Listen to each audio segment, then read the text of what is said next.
Det er en stor ære å få prate fotball med en ekte legende. En som har vært med på alt, som spiller og som manager, og har et navn som alle kjenner til. Jeg snakker selvfølgelig om Harry Redknapp. Honor to meet you, honor to stay with you here in Malta, sunny Malta. Yeah. Talking about football. Great. How are you? I'm good, very good, yeah. Yeah, things are good and great to be in Malta. What a fantastic place. Lovely, and, lovely surroundings. Yeah, being here with people from Betsafe, you know, had some couple of great trips. Went to Marseille with Betsafe. It was incredible. Couple of days we had there, and then up to Manchester and here again. So, yep, enjoying it. Are you missing the everyday routines of being a football manager? Some days I do. Some days I look and I think I fancy having a go again. You know, I wouldn't mind getting back involved as a director of football type position, just to work, or you know, maybe 3 days of going, maybe 3 days a week, work with a young manager, go to the games on Saturdays, be around, a little bit like I did at Derby at the end of last season. I enjoyed that, you know. Not quite so full on, not every single, not taking home all the headaches of everybody, but being there, and if the manager wants another opinion, feeling you can help a young manager, you know, I still feel that is something that I enjoyed. Whether you like it or not, again, your name has come up for the Three Lions fans, for the England job. Any chance? No, no, not a chance. No? Not a chance. No, I'd be an absolute non-runner. No, I wouldn't see myself even being in the running. You know, not for that. Not now. But my time was a few years ago when Capello went. I was yeah. a massive favourite at that time. You know, probably everybody in the country, including everybody, I think, apart from 1 or 2 people on the FA, thought I had the job. You know, so. But it didn't happen then, and that was my time really when I felt I could have had it and probably should have had it, but not now. I wouldn't be in contention anymore. And you had a spell this year with Jordan. Two matches. Yeah, I enjoyed that. It was good experience. How's that experience? Yeah, good. Great experience. Yeah, I went out there and lovely people. I met Prince Ali in London, and he got in touch with me and asked if I would go and manage the team for 2 games, which I did, and met some great people. I went over with Kevin Bond, who worked with me at Tottenham and everywhere else really I've ever been, and we had a great time. It was only you know, I agreed to do just 2 games. That was it, but it was a good experience and met some great people. You said that you might work as a sporting director or as an advisor. Can't we see Harry Redknapp in the dugout again? I doubt it. You know, as I say, it'd have to be something that really interested me. You know, it's. You know, just to go and take a job where you've got no possibility of achieving anything wouldn't be for me now. You know, I'm not chasing that anymore. But if it was, if it was a club with a bit of potential where you could go and, I'd like to take, you know, a young manager in with me, perhaps, or a young guy, couple of coaches to work with. You know, I could see that being something that would interest me. But oh, you never know. You just never know in football, do you? Suddenly the phone goes one day, do you fancy doing so, and off you go. And talking about phone rings, if the phone rings to you from the Norwegian Football Association about being manager for a Norwegian national team, would you consider it? Well, moments like this, you know, you never know, do you? Yeah, that's the national job would be a great job for me. You know, managing a national team would be interesting. I nearly took the Ukraine job a couple of years ago. I agreed to, you know, in fact, I agreed to take the job. I was about to take the job. Met the people there, and they made me a great offer. And in the end, I decided to stay in England and work. But yeah, something like that would be interesting. Moving on to the Premier League season that's ongoing, it's quite the battle everyone was expected it to be. It is quite a race going on now. Yeah, very open this year. You know, there's I thought there were 6 teams in it at the start. Now, having seen the early games, I think there's 5 teams in it. So which one has dropped out? I dropped Man United out. Yeah. What's going on at Old Trafford? I don't know. They don't look good enough to me to win the league. You know, they don't look. I'd be very surprised if they could win it. I think they're going to do well to make the top 4. It's going to be tight, but they don't. They're not. I'm not over impressed. I think there's going to be problems in the long term with Rooney. That can't go on forever. He's not going to take not playing. You know, at the moment everything's okay. He's coming off the bench, okay. You know, and you know, him and Mourinho, their relationship seems okay. But Wayne Rooney is a boy who wants to play football. You know, he loves playing, and he's not going to accept not playing for too long. so I could see that one blowing up. I just don't feel that they look a great team to me. And Mourinho has transformed to another character. It's not. He doesn't look the same boy that he did when he first came over. But you know, it's different. We all look different when you're winning to when you're losing. When you're winning, we can. You know, I'll never forget when Arsene Wenger came to England, and he had that invincible year. And I remember reading a well-known journalist in England saying that Arsene Wenger is like a chess professor. He sits on his chair, watching the game, studying every move. He doesn't jump up and down and shout and scream like all these other idiotic Premier League managers who are all going off their head on Saturday afternoon. This man is he's a professor. That was great. They were winning every week, and that's what he was doing. When they started losing, he was the biggest nutter of all. Suddenly he's jumping up and down, throwing water bottles around and going off his head. And you know, it's easy when you're winning. We can all sit there with a cigar on when you're winning and look very, and look happy, and it's great. It's when you're losing, you show your true colours. It's very difficult. And Mourinho now is finding out what the rest of us have to put up with. I had to put up with it for 30 years, winning, losing, drawing, not winning every week. He had teams that won every week. Now it's how he handles not winning every week. He's found it difficult. He did it at Chelsea last year. He found it difficult, and now he's not winning every week at Man United. It's a quite easy game, because if you win a game, it's fun, and if you lose the game, it's not fun. It's not fun. No. You take everybody's. You go home on Saturday night, your weekend is ruined completely. There is no fun in it. You know, that drive home from the game when you've got beat, it's a long, lonely feeling because you are very much on your own. There's no one feels it like the manager. The players for an hour or two, then they go off. Even the coaching staff, it's not the same. They don't have that responsibility. You feel responsible for everybody, the fans, the whole thing is rests on your shoulders. That's how you feel when you're a manager. So it's difficult, and you know, Mourinho is a top manager, but at the moment he doesn't look happy because he's not winning every week. He's finding it difficult. But some teams has to win, and come May 2017, which teams will be neck on neck towards the finish line? Well, it's wide open, as we said this year. I still, Man City would still be favourites. Yep. You know, and what we saw last night was an amazing performance from them. And that was the Barcelona game. The Barcelona game. They've got to be right there, obviously. But I wouldn't write Liverpool off. They look very good. You know, I've been really impressed with Liverpool, with Klopp. Looks like he's got a great way about him. You know, even when he's lost, always going out to the players on the pitch. He goes out to the players at the end of the game when they win or lose. He takes care of his players. He seems to. Yeah. Arsenal, Tottenham, Chelsea. I wouldn't write Chelsea off. No. People wrote Chelsea off. They lost a couple of games. Chelsea are banging the picture still. They're strong, Chelsea. They've got people that have been there and done it before. They've won Premier League titles. They've got winners. They had that one bad season last year. The year before they were champions. And they got Antonio Conte, and that's another name in. It's like Premier League is like the World Cup of managers. Yeah, right now. suddenly, yeah. But he's found a way now. He's gone back to the system that suited him. So you know that he was successful with at Juventus and with Italy. Yep. He plays three at the back, and he's found the players to fit into that system. And they look to me like they could be a threat. They look strong. The midfield, Kanté and Matic, they look powerful. Yeah. And Eden Hazard has started finding his feet again. Hazard, Costa's in great form this year. Yeah. Looks a different player. So which other players has impressed you so far? At Chelsea? No, in Premier League. Well, there's lots of good players. You know, it's a league obviously full of top players, and I've been impressed with Liverpool. You know. Yeah. I think they look their forward players look outstanding this year. They've got great options. They've got people like Sturridge and Origi can't get in the team. So that's But look, most of I look at with most of the teams, they've got good forwards. I think Tottenham possibly have got the best back four. They look strong when the two Belgian boys play and the two fullbacks, Rose and Walker. The keepers are obviously an outstanding. One of the best in the world. By far. So I think they've got the best back four. They don't concede many goals. Everybody else, you look at them, you think, is that back four good enough to win a title? Even Man City without company, you think, well, they have weeks where they're a little bit up and down. You know, Liverpool, the back four. You know, is it?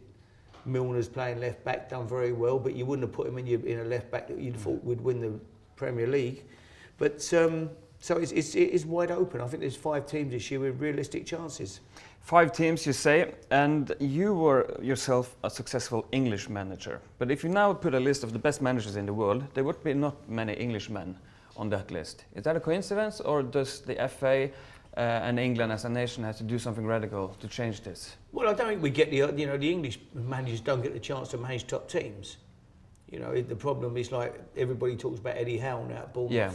If Eddie doesn't get promoted with Bournemouth, you never hear of Eddie Howe. You know, he manages in the lower leagues all his life, probably. You know, if he don't get promoted and get his name on the map, and now suddenly everybody's saying he's the next England manager, and well, maybe not the next manager, but a manager in the next couple of years, and then he's going to manage or manager for a top 4 or 5 Premier League club. But Eddie would never have been in that situation if he hadn't got promoted with Bournemouth. It's someone giving you the opportunity. And, you know, when we look for managers now, the top 6 teams have the best players. The top 7 teams, I include Everton now in that. Then I include, say, maybe the top 8 teams, Leicester, whoever you want to put in there. They've got the best, they've got a good group. Leicester last year did fantastic. I mean, what they did was incredible. But they all got foreign managers, but they're the strongest teams, they're the best players. And I think it was a shame that Gary Monk, we talk about the British as a whole, that Gary Monk got fired in Swansea. It was the same thing as Eddie Howe, young, doing good, but then the impatience of a club. Yeah, he didn't last long there, but you know, see if you went and took one of them top 6 managers and put them at Burnley, put them at Hull, do you think they're suddenly going to be in the top 6 or top 8 or top? No, they won't. They won't be in the top 10. They'll be around about where they are now. Yeah. You go and put Sean Dyche as manager at Man City, and there's every chance they won't be far away from winning the league because it's good players, getting the best out of good players. You need good, most important ingredient. What makes a good manager? Good players is the most important thing you need. Without good players, you've got no chance. And good players is what we have for your England team. But if you were the FA, would you give Gareth Southgate a shot on the long run? It's a toss-up, really. I've got to be true. If I'm sitting there, I like Gareth Southgate. He's a great lad, but I couldn't sit here and say that Gareth deserves the job or somebody else. I can't pick anybody, really. He's in pole position. I hope he gets it. He's a great guy. I've got to be honest with you. I've got to the stage now. All the qualifying games for England, I can hardly be bothered to watch them. You know, we win the group every time. We win 10 out of 10. We go to a tournament, same old, don't do any good. And I feel now that with the England games, with the international break coming up next week, I go, we've got an international break next week for 2 weeks. No Premier League games, no Championship games, no Division 1, Division 2. I'd much rather watch that now. I watched, I'm looking at. I love it. Every Saturday I look at the games. I'm watching every game on TV. Yeah. Now suddenly international break comes up. England play, no disrespects, whoever we play. I don't want to say Malta because I'm in Malta. And Malta have done fantastic. Or Norway. Or whoever we play, Slovenia, Slovakia. Yeah. San Marino or someone. It's the group stages. They're all mismatches. They're not competitive games. England win every game. Most times. So I'm much more interested in Premier League and the domestic game now. And looking forward, what could be the next step for football? Personally, I love the video technology with the goal line technology. Should we add more video technology to the game? I think we could have. I think the fourth official needs to be in that. The one, when he's on that touchline, all he's doing is getting abused by the 2 managers and the coaching staff. That's all he does. It's not his. What can he do about it? I used to sit there. I used to say to my coaches, they'd be shouting at him all game, going up to him. I said, what can he do? It's not his fault. He's not the referee. He hasn't made the decision. I think he should be there or there should be someone with a monitor. Yep. Who can look at we have to say, not stopping the game every 2 minutes. I think the goal line technology has been fantastic. Yeah. All them years and we don't bring that in, it's crazy. Now suddenly we know whether it's a goal or not. Lampard scores a goal in the World Cup. Against Germany, the balls are 2 foot in the back of the goal, we don't get a goal. Changed everything. And the classic one for Tottenham against Manchester United. The ball was that far in the goal. So yeah, that's great. I think we can look at key decisions like penalty decisions. You know, it takes seconds, that's all, for someone to look at a monitor and decide. I wouldn't want to be doing it for every tackle, otherwise you'll be stopping the game all day, you know. You've been involved in football for many, many years, and from the 80s and maybe 90s, where there was maybe a drinking culture and all-for-one attitude, today's standard now, where the players are more like machines. How big has the transformation been for the players, and have you lost something on the way? No, well, it's been massive to change. I mean, when I started playing, the players didn't go on the pitch before a game to warm up. That came in probably at the start of the 70s. Yeah. You know, players, you were in the dressing room, and 5 minutes to 3, the bell went. You jogged, you went out the pit onto the pitch. While you were having a little, you maybe had 2 balls, 3 balls between the whole group of you. You might get a touch of the ball. The captain would be tossing the coin to decide which way you were going to play, and then you started running about, kicking the ball. You never stretched. We had nowhere to stretch. We had no. I played at West Ham. We had nowhere. It was, you had a dressing room, and that was it. So we didn't even know what a stretching exercise was. We just went out and played. I mean, that all changed. Now we've got fitness coaches. We have dietitians. The players have everything. You know, masseurs. We have all kinds of technology to look at the opposition before we play them. We know everything there is to know about the opposition. We can watch them all week. We'll be sitting in a room watching, and all the players will be watching who we're playing. And sometimes I think you can have too much of it. Yeah, too much, because you know, worry about yourself. The dressing room culture it might not be the same as it used to be. But go and play. You know, now we worry about they're now so engrossed in worrying about the opposition. I think sometimes we forget to go and play ourselves. Yeah. And you know, that's why the great players. How can you? People say, how do you legislate to stop the great players? You couldn't even last night. Okay, you know, the Messis, the Neymar, Suarez, you know, Aguero, De Bruyne, Silva. They're fantastic players. They always find a way, you know. And you know, it's great to see that game last night. We saw great players playing, and it was fantastic to watch. And when will we get an English team to win a Champions League again? Well, it's a possibility in the next couple of years. Man City will get stronger and stronger. And it depends who's going to invest heavily and buy, you know, whoever wants to invest enough money into buying the best players in the world, you've got a chance of winning it. You know, the way the game's gone now, so you can go and buy a team anywhere you want in England in one of the lower divisions. If you want to spend enough money, you can make that team into a top team. You know, Man City was a struggling club. You know, you spoke to Paul Dickoff. They were playing Gillingham in the playoff final. Yeah. You know, Sheikh Mansour comes along. It's another club. Yep. The best training ground, the best everything, buying the best players.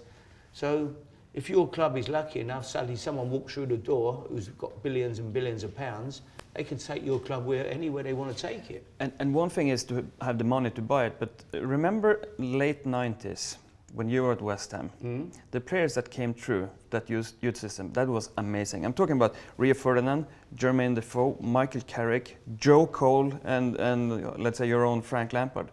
What a group of players. And Glenn Johnson a bit later. But all won Champions League. And all those players at the same time at West Ham. Yeah. Amazing. It was amazing. No, them six kids. West Ham had gone 11 years without really producing a player.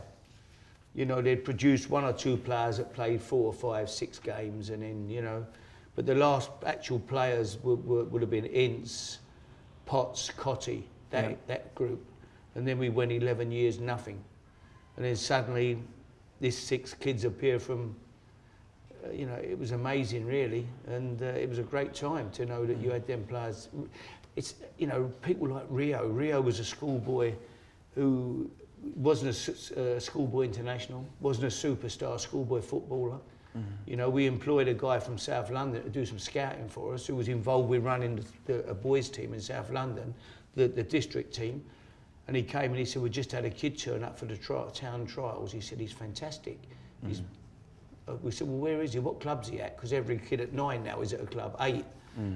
He said, he's not with anybody. He said, he's never really played seriously.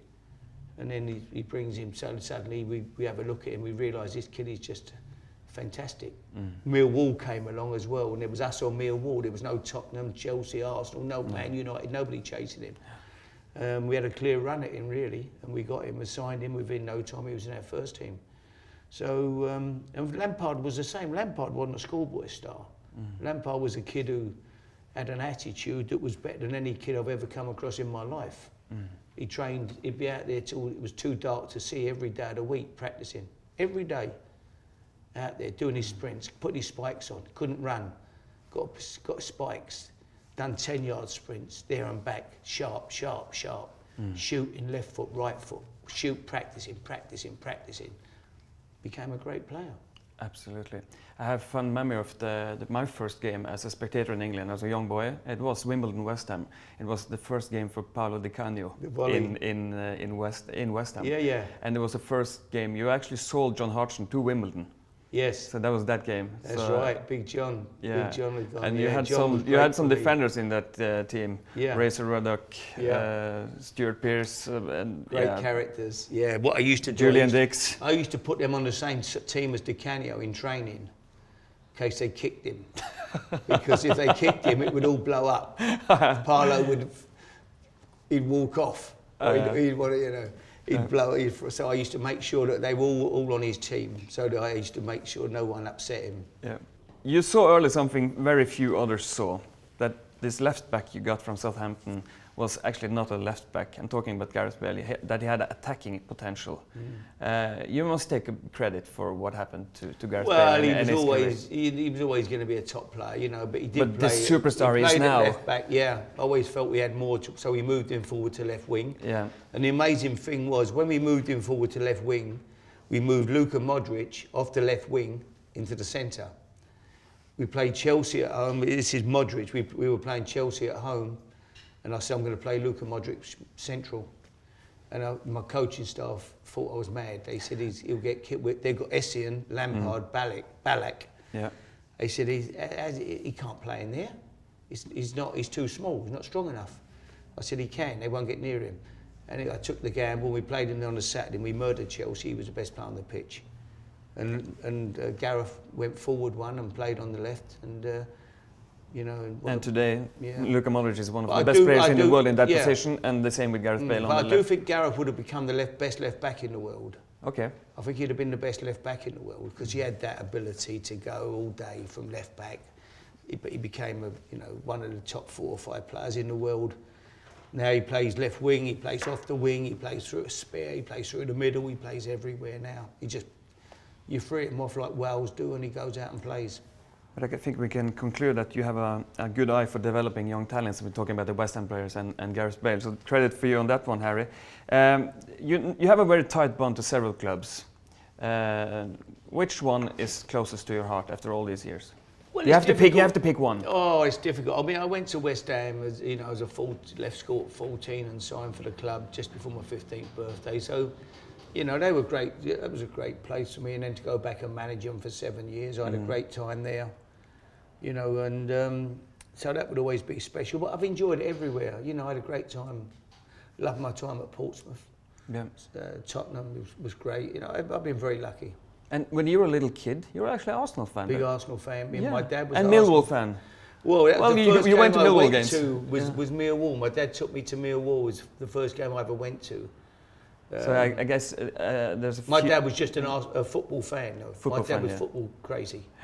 Every week, he worked in the docks, but if we had the money, we would go. He'd take me to football. We'd go somewhere. Yeah. Arsenal, mostly he was an Arsenal fan. But if there was Tom Finney was coming to London and he was playing at Chelsea, my dad would get there and we'd go and watch Tom Finney play, or we'd watch Matthews play. I saw the last game of the Busby Babes before Munich at Arsenal. I was 10. Duncan Edwards, Coleman, Roger Byrne, Tommy Taylor, all them fantastic players.